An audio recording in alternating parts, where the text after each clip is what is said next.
Admiral Tae-ho Kim stood in the command center of Earth's defense headquarters and watched the massive alien ships appear in the sky above Seoul. The ships were beautiful in a way that made his stomach turn.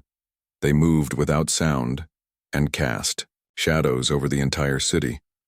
Every human on Earth looked up that day and knew their world had changed forever. The aliens called themselves the Velkari Empire. Their leader was High Commander Vextar, a being that looked like a cross between a man and a giant insect. He had 4 arms, silver skin, and eyes that never blinked. When he spoke through the translation devices, his voice sounded like metal, scraping against stone. Vextar told the people of Earth that they had been watching humanity for many years. He said they were impressed with human progress and wanted to offer friendship. The Velkari would share their advanced technology with Earth. In return, humans would join the greater galactic community as equal partners. Tae-ho Kim did not trust these words. He had spent 30 years in the military and learned to spot lies. Something about the way Vextar spoke made his skin crawl. The alien's eyes moved too much when he talked about friendship. His 4 hands kept making small gestures. That seemed nervous, but Earth's leaders were desperate. The planet was dying slowly. Climate change had made large parts of the world too hot to live in. Fresh water was running out. Food was becoming harder to grow. Wars over resources had killed millions of people in the past decade alone. Captain Sora Park was Earth's best scientist who studied alien life. She had dreamed of meeting aliens her whole life. When the Velkari ships arrived, she felt excited and scared at the same time. She was chosen to be part of the team that would learn about Velkari culture and biology. The first meetings took place in Geneva. World leaders sat around a large table with Velkari officials. The aliens wore flowing robes that hid most of their bodies. They spoke in soft voices and made promises that sounded too good to be true. The Velkari offered humans 3 star systems to colonize. These systems had planets with breathable air, fresh water, and rich soil for farming. They said humans could move there immediately and start new lives. All they asked in return was permission to mine certain rare metals from Earth and set up cultural exchange centers. Woojin Lee was Earth's top intelligence officer. His job was to find out secrets that enemies tried to hide. He had been studying every piece of information about the Velkari since their ships first appeared. What he found made him very worried. The Velkari had made similar deals with other species in the past. At first, everything seemed perfect. The aliens were helpful and generous. They shared technology and helped solve problems. But after a few years, things always went wrong. The other species would suddenly disappear from galactic records. Their planets would be listed as empty. No one ever explained what happened to them. Woojin brought his findings to the Earth Council. He showed them records of 12 different species that had vanished after making deals with the Velkari. He begged them to reject the alien offer. But the other leaders would not listen. They said he was being paranoid. They pointed out that Earth was running out of time and options. Sora Park spent weeks studying Velkari biology and culture. She learned that they were much older than humans. Their empire had existed for over 1,000 years. They controlled hundreds of star systems and had vast armies. Most importantly, she discovered that they saw other species as either useful tools or obstacles to remove. The Velkari had a saying that their translators struggled to convert to human language. The closest meaning was something like, "The strong devour the weak and grow stronger." Sora realized this was not just a saying to them. It was how they lived and thought about everything. She tried to warn the Earth Council about what she had learned. She explained that the Velkari did not see humans as equals or friends. To them, humans were just another species to be used and then discarded when no longer needed. But her warnings came too late. The treaty was signed on a cold morning in December. Every major news network on Earth broadcast the ceremony live. World leaders smiled and shook hands with Velkari officials. Children in schools watched and cheered. People celebrated in the streets. They thought this was the beginning of a golden age for humanity. Tae-ho Kim watched the signing ceremony from his office. He felt sick to his stomach. Every instinct he had developed over decades of military service told him this was a terrible mistake. He began making secret preparations that he hoped would never be needed. Within 3 months, the first human colonists left Earth for their new homes. 50,000 people volunteered for the first wave.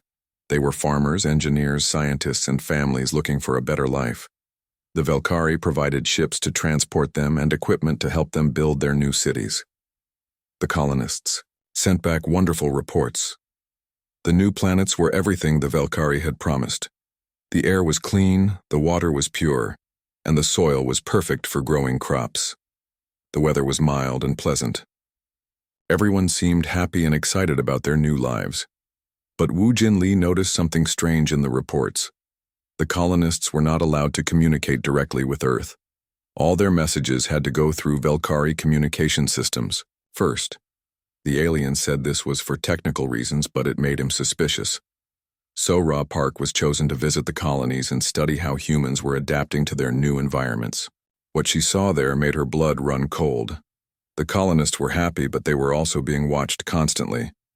Velkari guards were everywhere, though they called themselves helpers and guides. The human settlements were beautiful, but they were also isolated from each other. Roads between cities went through Velkari checkpoints. Humans needed special permits to travel from one settlement to another. When Sora asked about this, she was told it was for safety reasons.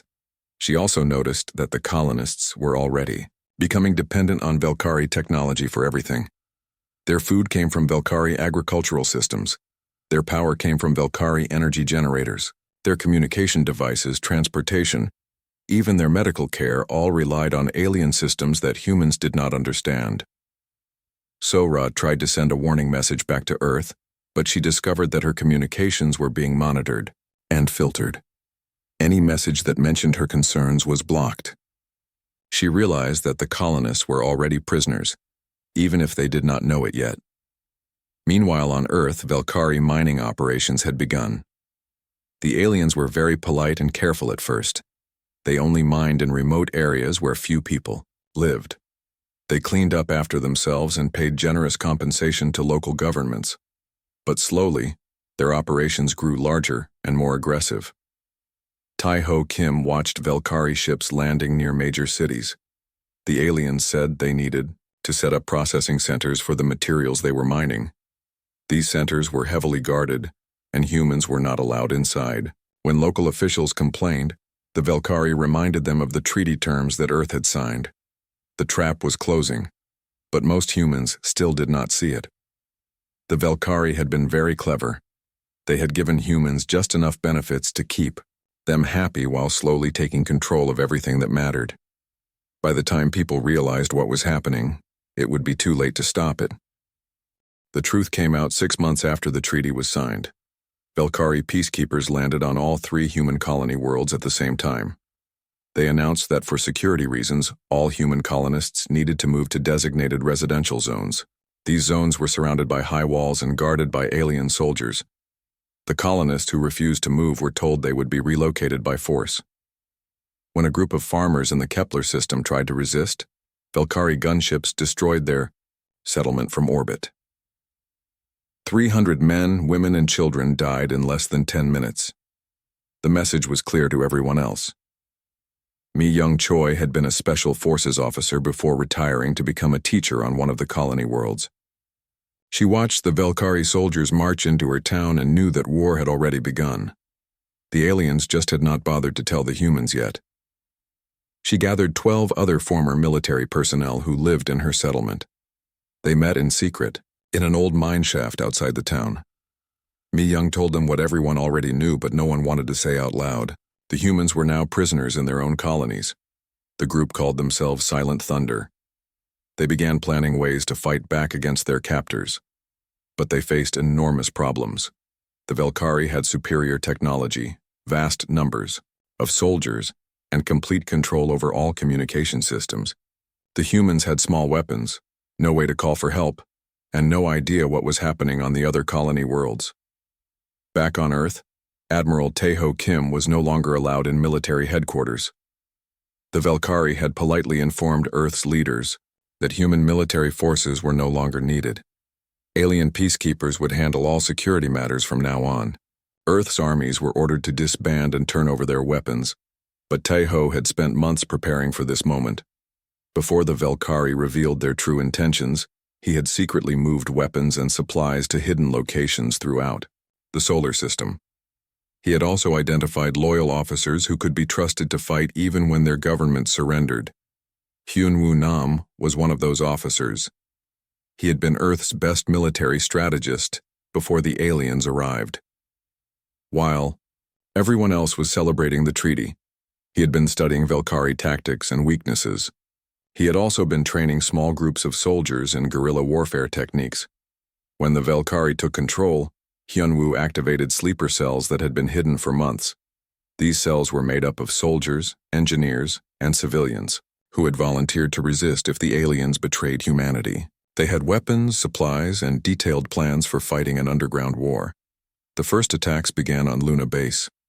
Chang Min-ko had been a mining engineer there before the aliens arrived. He knew every tunnel, shaft, and hidden passage in the vast lunar mining complex. When Velkari forces took control of the base, they thought they had secured a valuable prize. They did not know that Chang Min and 50 other workers had never left. Chang Min's team struck at night. They destroyed the main power generators that supplied the Velkari command center. In the darkness and confusion that followed, they killed 30 alien soldiers and captured their weapons. Then they disappeared back into the mining tunnels before reinforcements could arrive. Similar attacks happened throughout the solar system. On Mars, former military engineers destroyed 3 Velkari communication stations. On Europa, resistance fighters sabotaged the alien fuel depot. On Earth itself, Hyunwoo's cells began targeting Velkari facilities with coordinated strikes. The aliens were not used to this kind of fighting. In their previous conquests, they had faced conventional armies that fought open battles. When those armies were defeated, the conquered species usually surrendered peacefully. They had never encountered humans before. Humans did not fight the way other species fought. When their armies were beaten, they kept fighting as individuals. When their cities were captured, they fought from the shadows. When their weapons were taken away, they made new ones from whatever they could find. Dr. Eunji Song was working in a secret laboratory hidden inside an asteroid between Mars and Jupiter.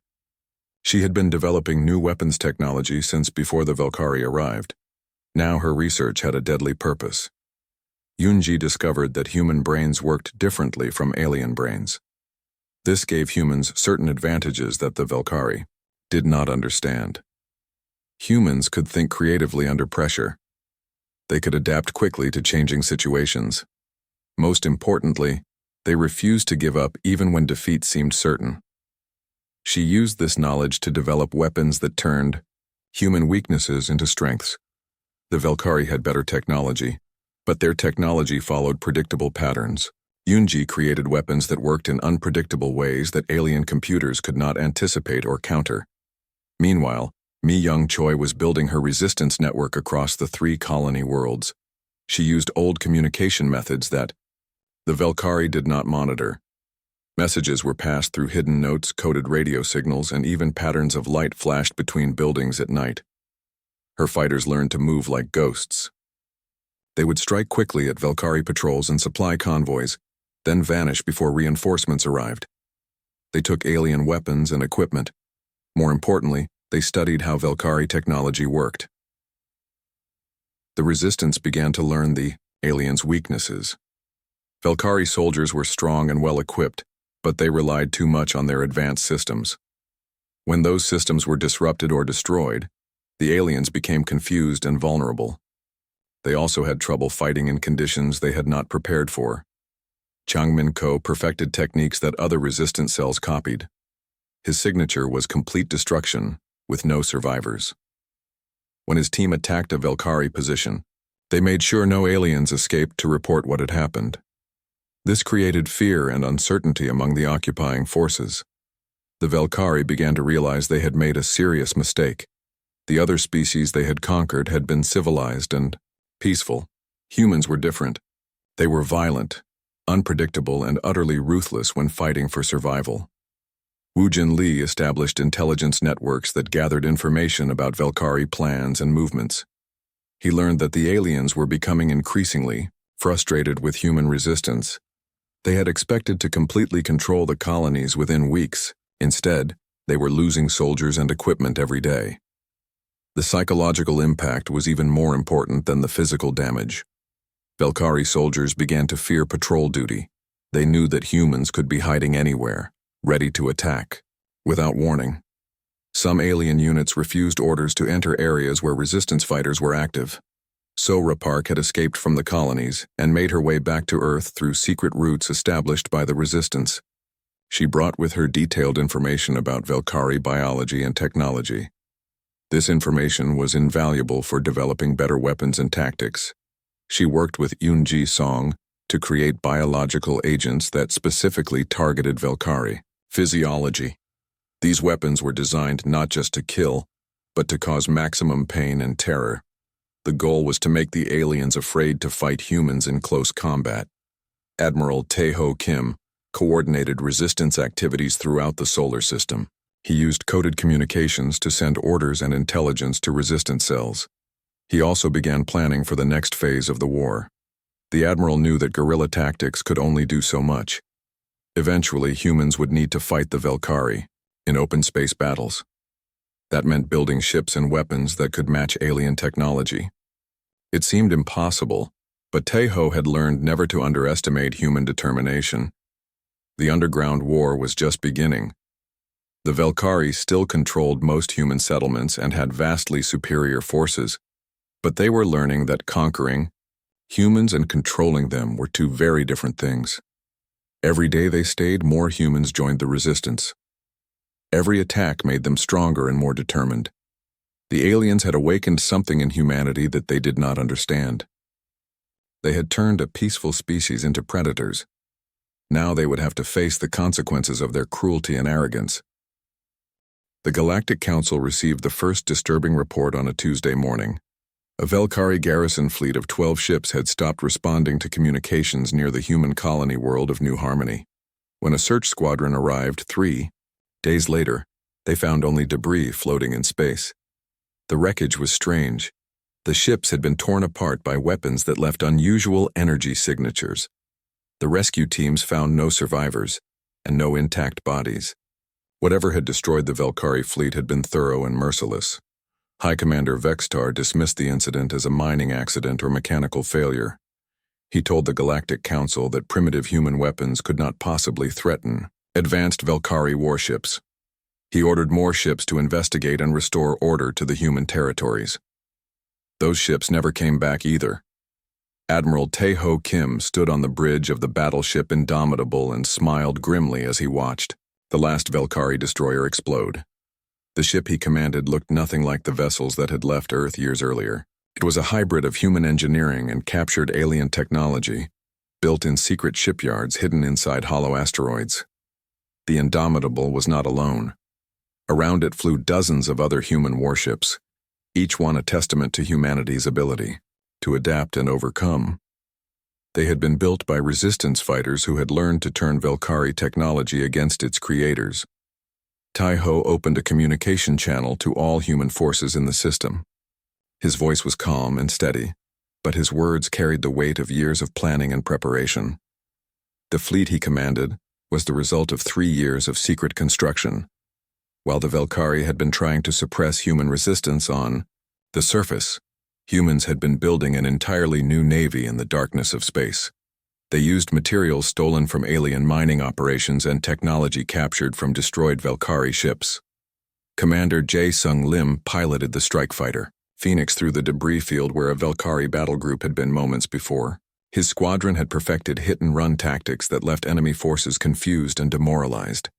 They struck without warning and vanished before the aliens could respond effectively. The human ships fought differently than anything the Velkari had encountered. They did not follow standard tactical doctrine or use conventional formations. Instead, they attacked like a pack of wolves, coordinating their strikes to maximize damage while minimizing their own casualties. Dr. Yunji Song's theoretical breakthrough had become a terrible reality. She had discovered that human brains could process information in ways that alien computers could not predict or counter. This advantage allowed human pilots and gunners to outfight enemies with superior technology. The weapons she had developed turned Velkari strengths into weaknesses. Their advanced shields were designed to stop energy weapons that followed predictable patterns. Human weapons deliberately used chaotic, unpredictable energy signatures that confused and overwhelmed the alien defensive systems.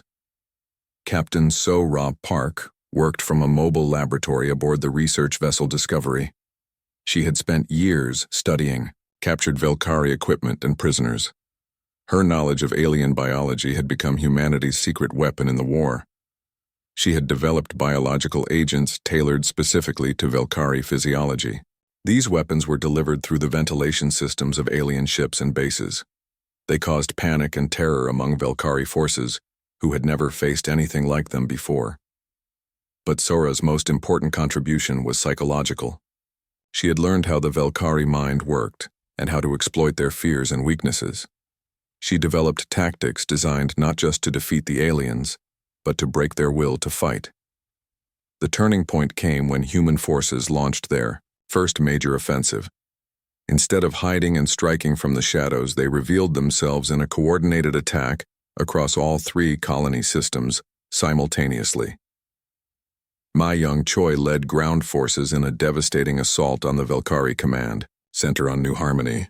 Her resistance fighters had been preparing for this moment for years. They knew every alien position, every weakness in their defenses, every escape route that could be blocked. The attack began at dawn with simultaneous strikes on communication centers, power stations, and supply depots. Velkari forces found themselves isolated and unable to coordinate their response. Within hours, the aliens who had controlled the planet for years were either dead or fleeing in panic.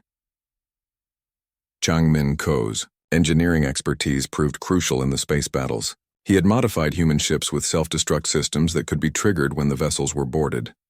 Several Velkari boarding parties were eliminated when they tried to capture what they thought were damaged human ships. His teams also developed new forms of space mines that could disguise themselves as debris until enemy ships came close.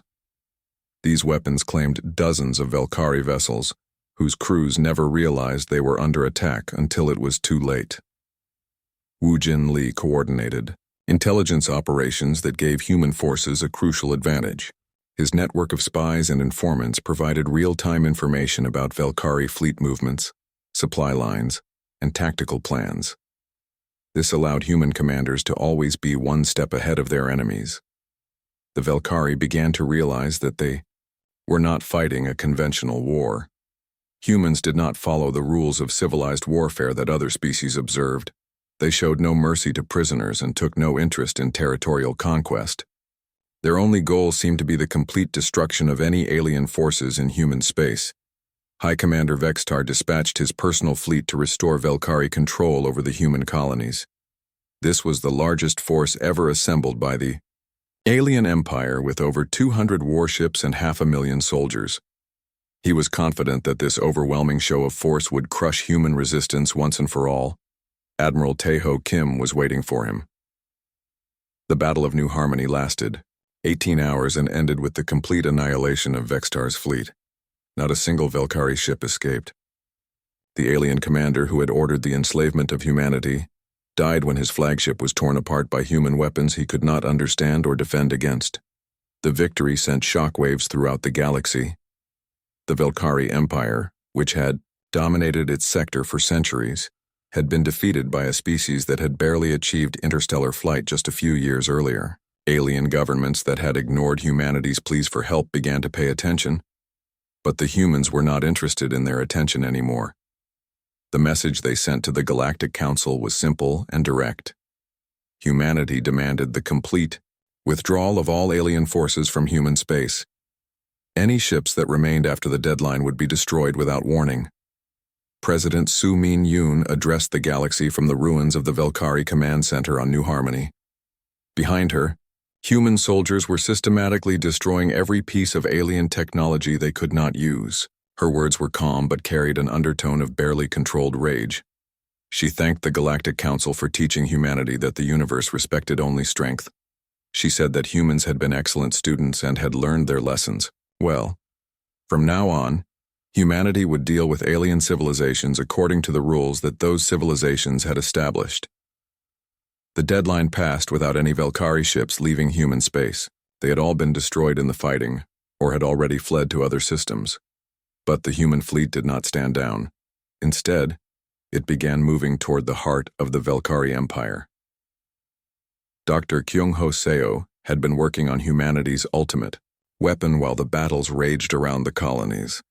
He was a physicist who specialized in weapons that could destroy entire planets. His research had been theoretical before the war began, but it had become terrifyingly practical. The weapon he developed was unlike anything in the alien arsenal. It did not simply destroy worlds quickly and cleanly. Instead, it was designed to cause maximum suffering and create lasting terror. Planets hit by human planet killers would remain uninhabitable for thousands of years. The first test came when human forces reached a minor Valkyrie colony world. The inhabitants were given 12 hours to evacuate. Most fled immediately, spreading stories of human ruthlessness throughout the empire. Those who remained witnessed the birth of humanity's reputation as the galaxy's most feared species. The planet died slowly over several days. Its atmosphere turned poisonous, its oceans boiled away, and its surface became a radioactive wasteland. The message was clear to every alien civilization watching. This was what happened to those who made enemies of humanity. Valkyrie resistance began to collapse as word spread of human capabilities. Entire fleets surrendered without fighting when human ships appeared. Civilian populations abandoned their worlds rather than face what they had heard happen to those who opposed the vengeful humans. The galaxy watched in stunned silence as a 1,000-year-old empire crumbled in a matter of months. The species that had once seemed so primitive and helpless had become something far more dangerous than anyone had imagined. They had become predators capable of wiping out entire civilizations. And they were just getting started. What had started as a colonial uprising had become the Galactic Council's worst nightmare. Human forces were not content with driving the Valkyrie out of their territory. They had begun a systematic campaign to destroy the alien empire completely. Every Valkyrie world, every Valkyrie ship, every Valkyrie life was now a target. General Mi-young Choi no longer limited her operations to the former human colonies. Her network of agents had spread throughout Valkyrie space, striking at targets that seemed impossible to reach. Valkyrie citizens woke up to find their government buildings destroyed, their leaders dead, and messages written in human languages promising more death to come. The humans had learned to fight a new kind of war. They did not attack military targets to gain territory. They attacked everything that kept Valkyrie civilization functioning: power stations, water treatment plants, food distribution centers, communication networks, transportation hubs all became targets for human saboteurs. Valkyrie planets began to experience shortages and blackouts. Their citizens could not communicate with other worlds or travel safely between cities. Fear spread faster than the human attacks themselves. Entire populations began fleeing their homeworlds without even being threatened directly. Intelligence Chief Woo Jin Lee had perfected psychological warfare to a terrifying degree. Human agents would infiltrate Valkyrie settlements and leave evidence of their presence without actually attacking. A human weapon left where children played. A message in human writing painted on a school wall. Images of destroyed Valkyrie fleets broadcast on local communication networks. The effect was devastating. Valkyrie civilians lived in constant terror, never knowing when the humans might strike. Parents kept their children indoors. Workers refused to go to their jobs. Soldiers deserted their posts rather than face an enemy that seemed to be everywhere, and nowhere at once. The Galactic Council convened emergency sessions to discuss what they called the human problem. Representatives from hundreds of species watched in horror as detailed reports described the systematic destruction of one of their oldest member civilizations. The debate was interrupted by a transmission from Earth. President Soo Min-yoon appeared on the council chamber's main screen, flanked by human military officers whose faces showed no emotion. Behind them, holographic displays showed real-time footage of Valkyrie worlds burning. Her message was simple and direct. Humanity had not started this war, but they intended to finish it completely. The Velkari Empire would cease to exist. Any species that provided aid or comfort to Velkari forces would be treated as enemies of humanity. She thanked the Galactic Council for teaching humans that survival required strength and ruthlessness.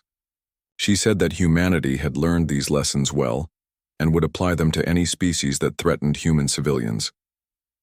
Dr. Kyung-ho Seo stood beside the president and explained humanity's new military doctrine. Human weapons were not designed for conquest or occupation. They were designed for extermination. Any species that made war on humanity would face complete extinction. He displayed technical specifications for the planet-killer weapons that had already been used on 3 Velkari worlds. But these were not the most terrifying weapons in the human arsenal. Those were still being tested and refined. The new weapons were biological agents designed by Captain Sora Park. She had studied the genetics of every major species in the Galactic Council. For each species, she had developed specific pathogens that would cause maximum suffering before death. These biological weapons were not intended for quick kills. They were designed to spread slowly through alien populations, causing panic and social collapse before finally killing their victims. The weapons could remain dormant for years before activating, making it impossible for targeted species to feel safe. Sora presented her research with the clinical detachment of a scientist, discussing interesting experimental results. She explained how each weapon was tailored to exploit specific weaknesses in alien immune systems. She noted that some species would suffer longer than others, but all would eventually die. The Galactic Council chamber fell silent as delegates realized the implications. Humanity had developed the ability to commit genocide against any species in the galaxy. They had weapons that could wipe out entire civilizations while leaving their worlds intact for human colonization. Commander Jae Sung Lim described the new human military strategy. Human fleets would not engage in conventional space battles unless absolutely necessary. Instead, they would use stealth technology and biological weapons to eliminate enemy populations without risking human lives. The Velkari Empire was serving as a test case for these new tactics. Human forces were systematically working through a list of Velkari worlds, depopulating them one by one. The methods varied, but the result was always the same: total extinction of the alien population. Some worlds died quickly from orbital bombardment. Others succumbed slowly to biological agents that turned their own immune systems against them. A few were simply abandoned by their populations, who fled in terror rather than wait for the humans to arrive. Admiral Tae-ho Kim explained that humanity had learned important lessons from their recent experiences. They had discovered that showing mercy to enemies only encouraged more attacks. From now on, any species that threatened humans would face complete destruction. The Admiral displayed strategic maps showing the current status of human military operations.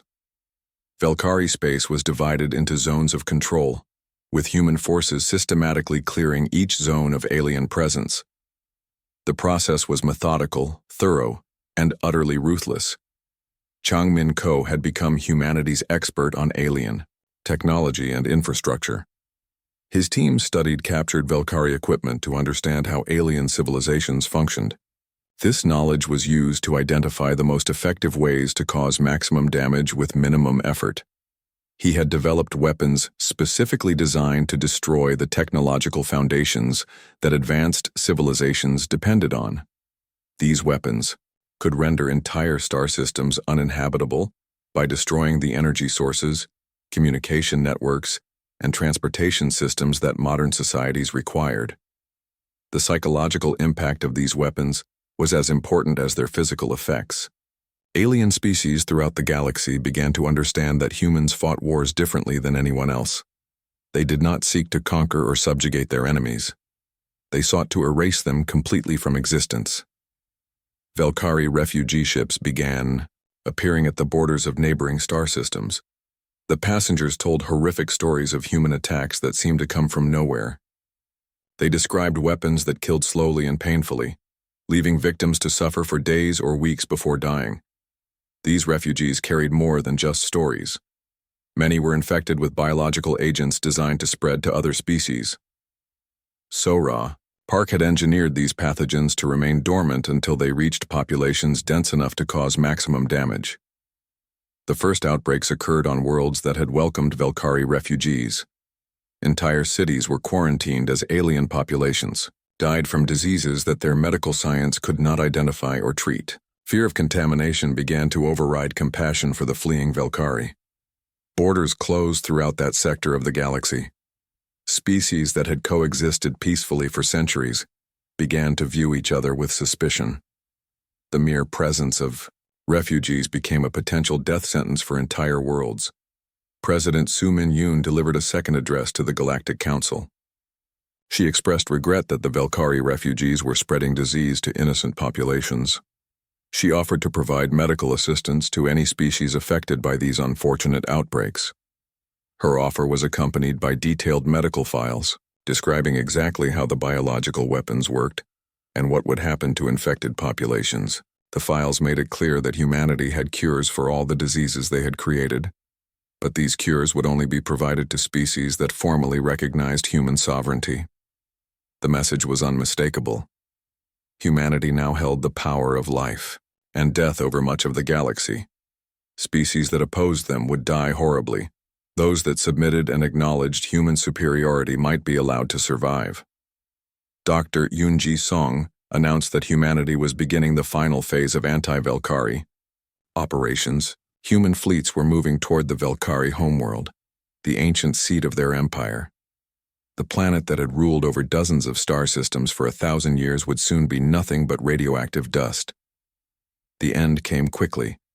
Velkari Prime had been the most heavily defended world in the Empire, protected by orbital fortresses and fleets that had never known defeat. But the Velkari military had already collapsed under the weight of human psychological warfare and biological attacks.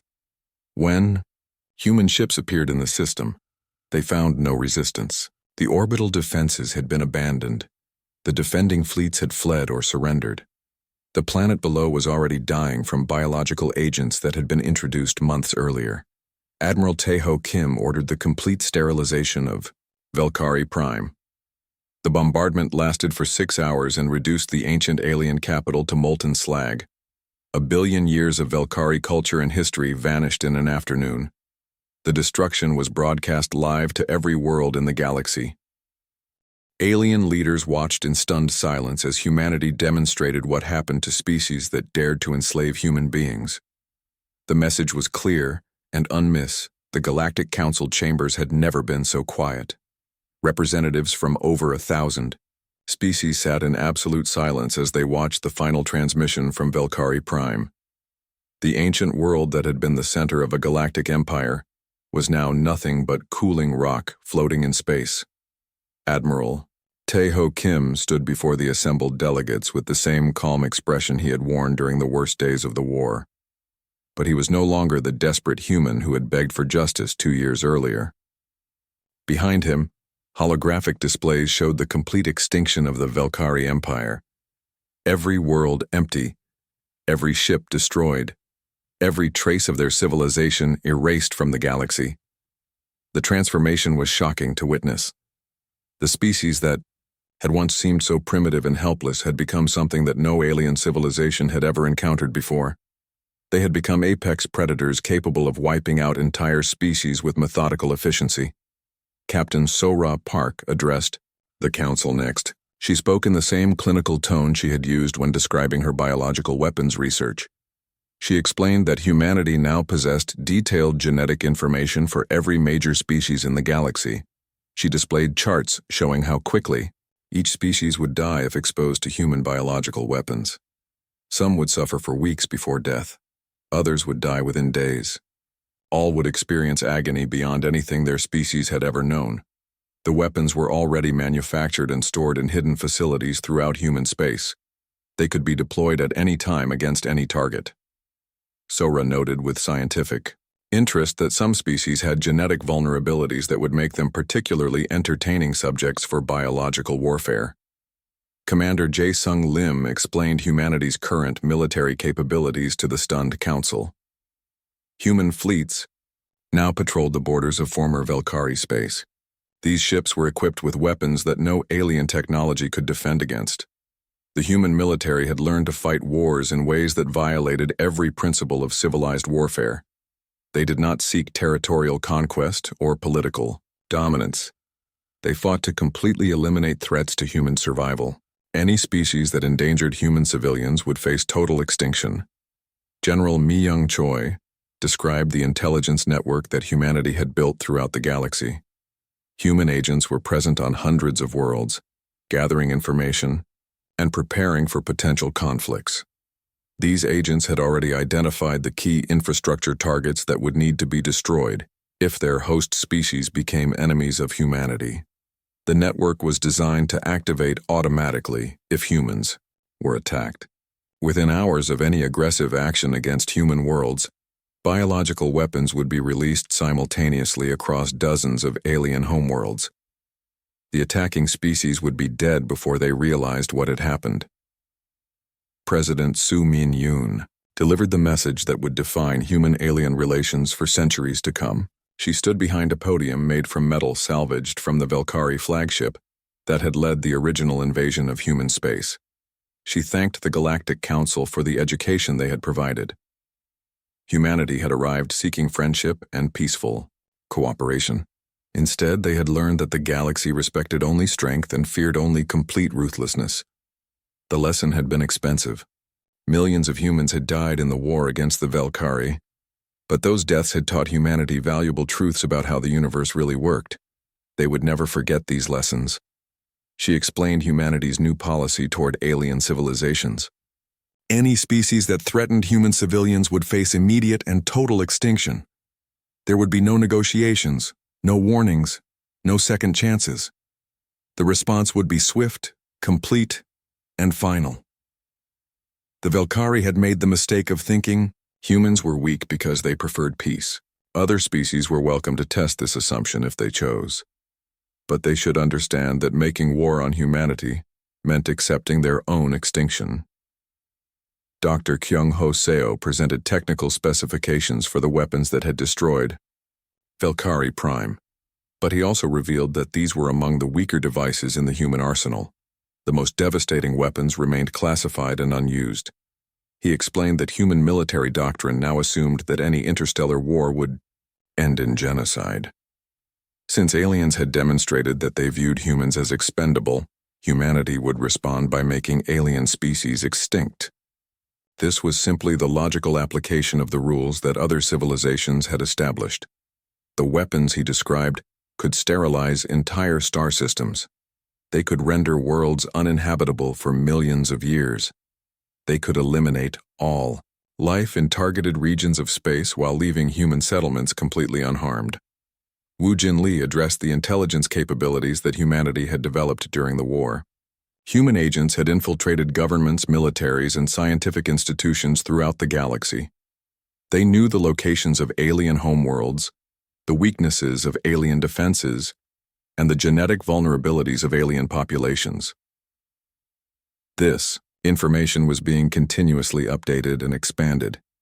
Any species that showed signs of hostility toward humanity would find their worlds targeted by human intelligence operations, designed to gather even more detailed information about potential targets.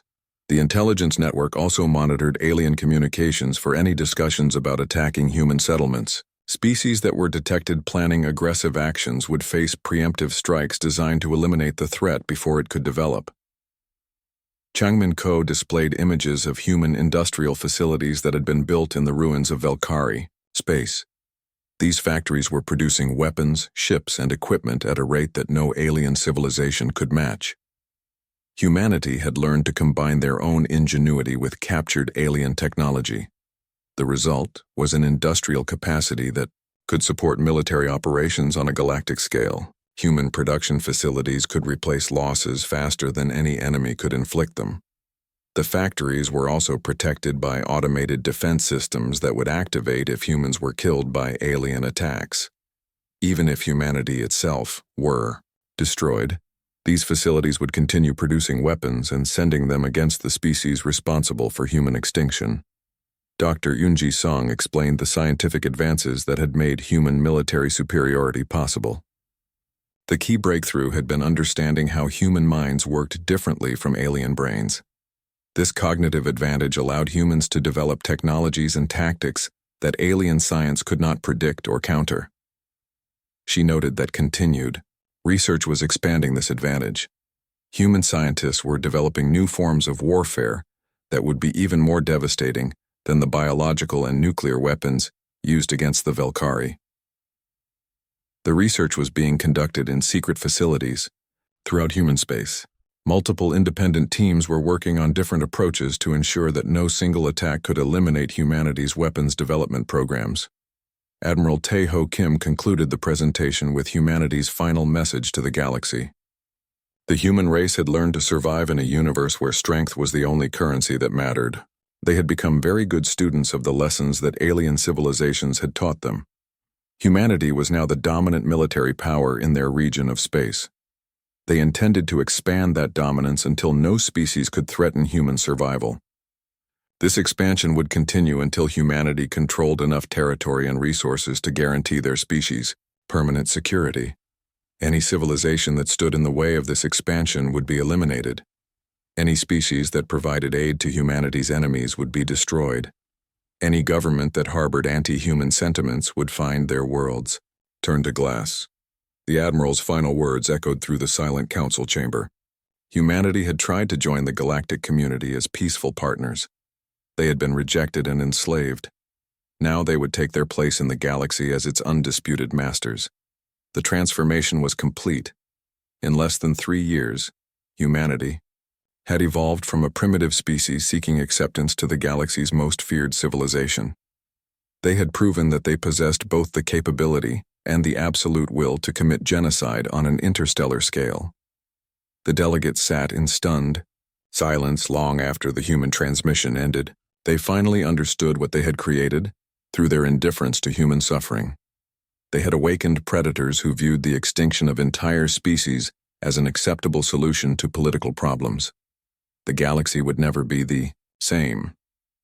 The age of human dominance had begun, and it had been built on the ashes of every civilization that had dared to underestimate humanity's capacity for absolute ruthlessness. In their pursuit of easy prey, the alien civilizations had created their own worst nightmare. They had taught a peaceful species that survival required the complete elimination of all threats. Now they would live forever in the shadow of humanity's terrible promise. Any species that threatened human survival would join the Velkari in extinction. The council chambers remained empty long after the delegates departed. The silence that filled the vast space was the sound of a galaxy coming to terms with its new reality. Humanity was no longer asking for acceptance or dema.